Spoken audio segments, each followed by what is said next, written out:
In this video we're going to take a look at our skin material nodes. Get some little specific heads up on using these. One thing to remember when using the skin nodes, therefore the trick to modeler here, is to take note of the thickness of geometry, of course, because light is penetrating through. It is the thickness of the actual geometry that will be important to the values you put in. So here we've got a reasonably chunky object, about 300 millimeters fat here, with these fingers ranging between about 30 and 50 millimeters in thickness. And that'll be important for the kinds of values that we're going to be looking at in our little demonstration here.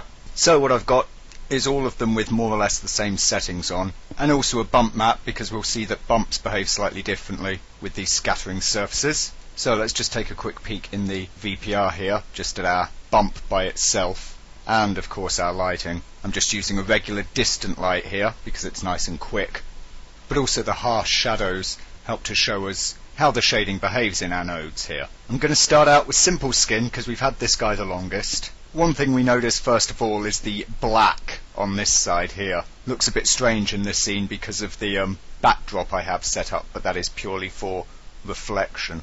It is not sadly contributing to the lighting in any way, so that darkness makes more sense here without. So we'll just go with it like that for a moment. You see we are still getting specular from the light, of course. Like all materials, you've got the combined specular reflectance. And here's what we see for it. You have 4 colours, 3 diffuse colours, and a specular colour. That's obvious enough, that just tints the highlights. It's these 3 colours we want to look at. So the easiest way to check out how this works is to set the diffuse here to 100 and the other guy's visibilities to 0. And as we see, we're just getting this plain old grey surface here, with of course very sharp shadows. There's no scattering going on. Lowering the diffuse of course does nothing for us, it just makes it darker, just like any old diffuse value we've been used to. Let's turn up the epidermis viz, let's say to 100, and what we start to see is this. We can still see the grey of the diffuse colour, but here where light is penetrating through, we're seeing the epidermis colour. Also of course seeing it coming through the back side here. But interestingly here on the front we can see we've got a greyer look facing us, and we're getting more of the epidermis colour on the edges here, so we're getting this Fresnel-like effect. This basically is our frontal scattering for all intents and purposes. Let's for a moment turn that off, come to the subdermis viz and turn that guy up. Okay, similar but quite different. The main difference we notice is the distance that we've got on these 2 values. I'm going to set that to 50 millimeters so they're both the same. What we see we get is much the same thing. It's paler here, but otherwise we've got a very similar result. And this is sort of what the epidermis and subdermis viz values are. They're basically just 2 different subsurface colours. You don't have to use them both at all. If you just want a nice simple, here's my surface colour, here's my subsurface colour, then you can use the regular diffuse, either one of these, and set the other one to 0. Alternatively, you can get a mix of colours going through. Here's the interesting thing. If we start to turn the diffuse down, let's say to 0, then what we see is we're getting the full subsurface colour coming through. And of course the same if we just use the epidermis visibility. The thing to note is that even though my diffuse value is 0, I'm clearly getting diffuse. It's like the subsurface values are also kind of diffuse values. But what I get when one of these is at 100 and the diffuse is also at 100, I don't effectively get a double diffuse like I would have were that 200%. I'm not getting a doubling of brightness.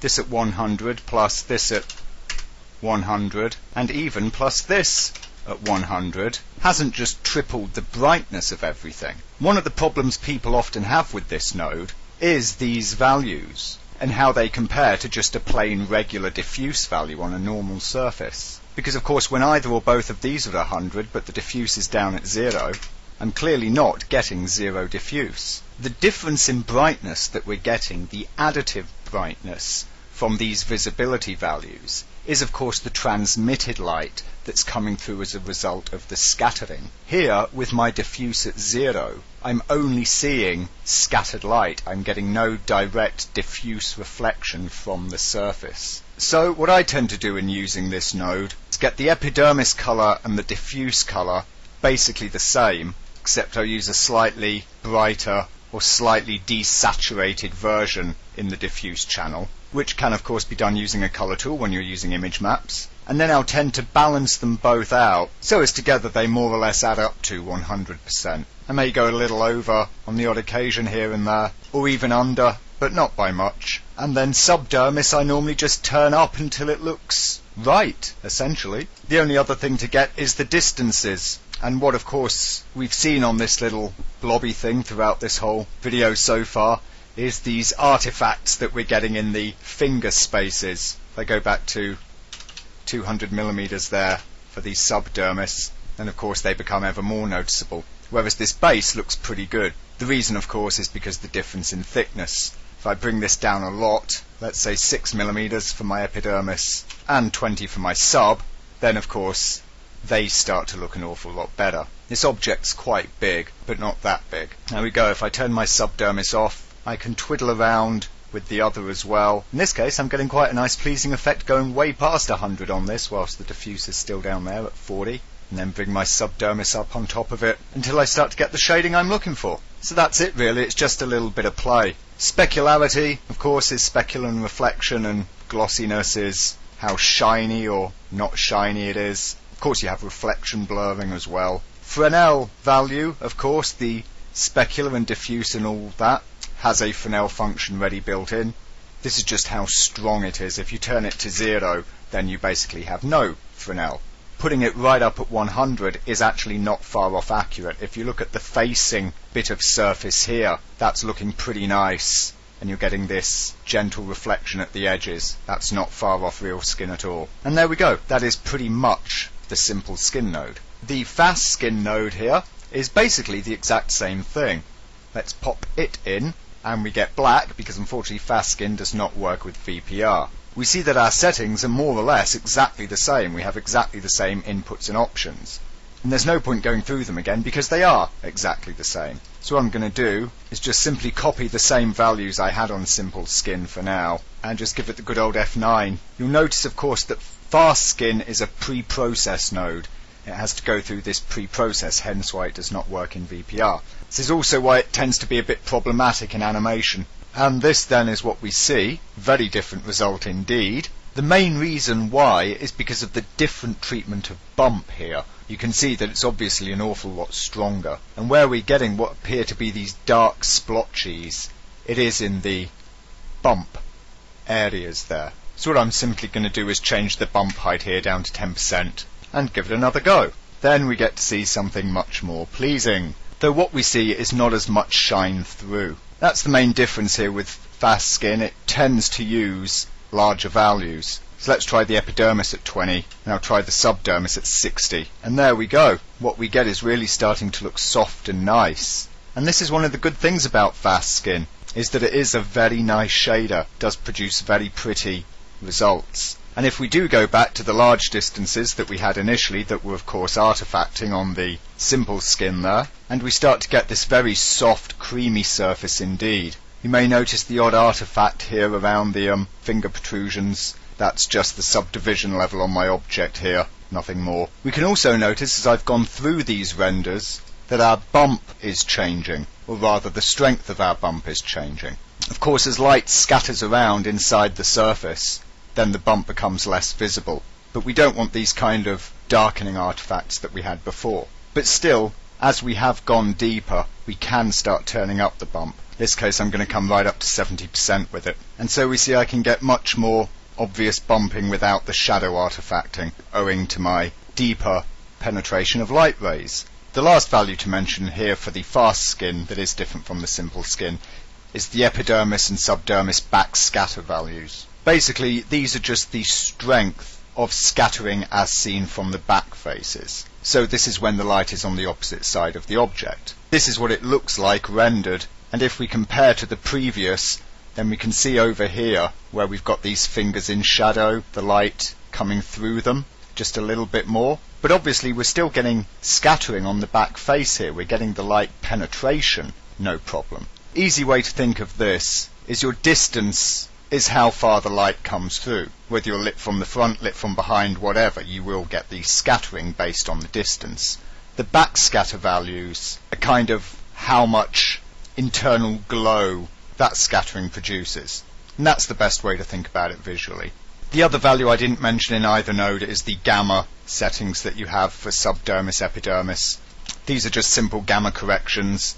Were I taking image maps into the color inputs for these, then gamma correcting those image maps beforehand would have no different an effect than performing the gamma correction here. It's just a convenience, as it were. So we look then at the skin node, and we can see its results here with more or less those same sort of settings. Obviously we're getting this similar artifacting like we saw with simple skin, because of course the distance is just way too high. First thing I want to draw your attention to, before I take that down though, is the fact that of course we only have two colours here, a main skin colour and a scattering colour. We have a skin diffuse weight and a scattering weight, and that's basically it. There's the other specular stuff up there and whatnot.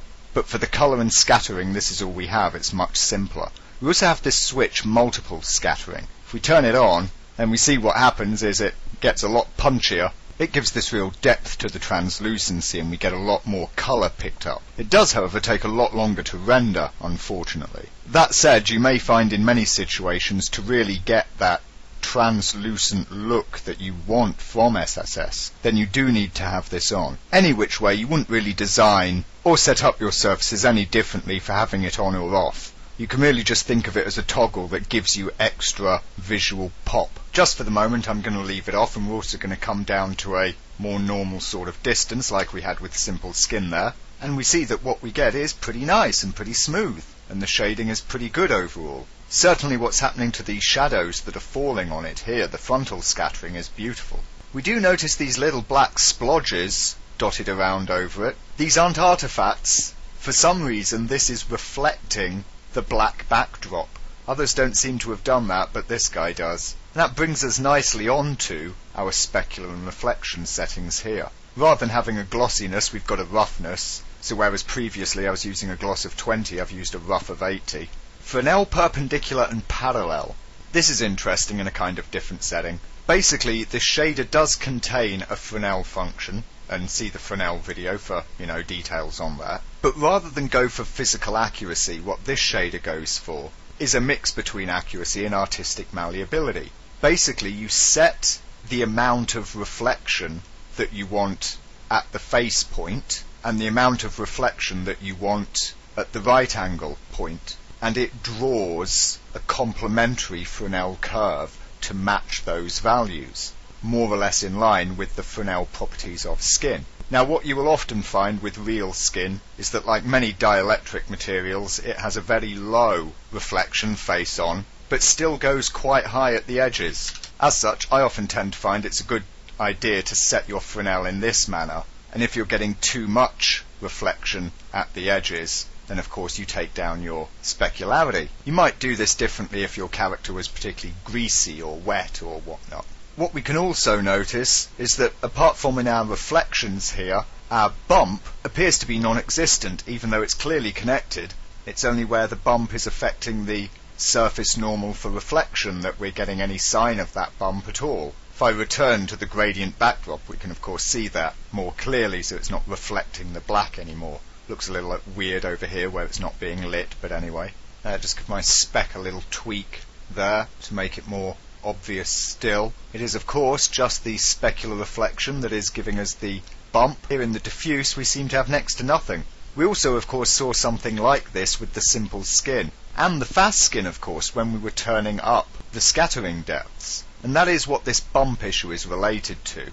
But not here, as we can see, for the skin node. Brought its distance down to 2 millimeters and still no bump. No, what affects this in skin node is the scattering weight. So let's look at these two values then, the scattering and skin diffuse weight. If I take the diffuse weight down to 0, you'll see that unlike the other shaders, everything goes black. So this value is the whole of the skin. It's like a regular diffuse input. The scattering weight is purely a visibility of my scattering colour. If I start to take this down, let's say 80% there, we can see that my bump starts to show through much, much better. If I bring my scattering weight way down, let's say 20%, we can see that my bump has popped right out, but I'm not getting any of that nice softness anymore. We can see that I am still getting the translucency. We can see it on the insides of these fingers. If I push the distance back up again, we can see the light coming through to the back. No, the scattering weight is the amount of scatter. It's how much the light rays bend and change direction going through the surface, in a manner of speaking. The lower this is, the straighter they are. We can see that the self-shadowing here is much sharper now as well. That's why our bump disappears altogether when we have our scattering weight set at 100. Often 70, 80, 90 can be good values, and you will sometimes find yourself upping your distance a little bit to compensate. You can of course still give it a little more pop by turning back to the multiple scattering, which will help improve your translucent look while still maintaining the appearance of the bump far better. The last setting to note is the scattering cutoff. You can basically just think of this as chopping down the length of the scattering rays, in a manner of speaking at least. At 0 there's no cutoff at all. At 1 there is full cutoff, which we can see hasn't eliminated the translucency, but it's brought it down and hardened the shadows up here. And values above 1 mean nothing, they're just the same as 1. Increasing it will speed up the render, but only fractionally, at the cost of much in terms of the image. And that really is it. That's all there is to the skin nodes, and getting nice looks out of them. Just two little last things I want to mention. The scattering distances, or the epidermis distances, or whatever else, I never stop to mention. It's tempting to think of these in terms of the actual thickness, so how deep below the skin is the epidermis and so on. To be able to get the right look out, this is very much the wrong way to think of it. What it really is the thickness of geometry through which light will transmit. So if you've got some geometry of a given thickness, how much of the light will come through that distance? And that's a much easier way to think when of course you're setting your values based on, as I mentioned at the beginning, the difference in thickness of parts of your model. The other thing is the bump again. Wonderfully, even though we've connected to the material input here, we can actually still take bump, or normal were we using a normal map, and hook to the surface node bump input as well. And as you can see, that strengthens the shading of our bump map quite considerably. So that can be a handy trick when you're wanting more soft translucent surfaces, but you want to maintain bump mapping. And there we have it. Those are the skin nodes.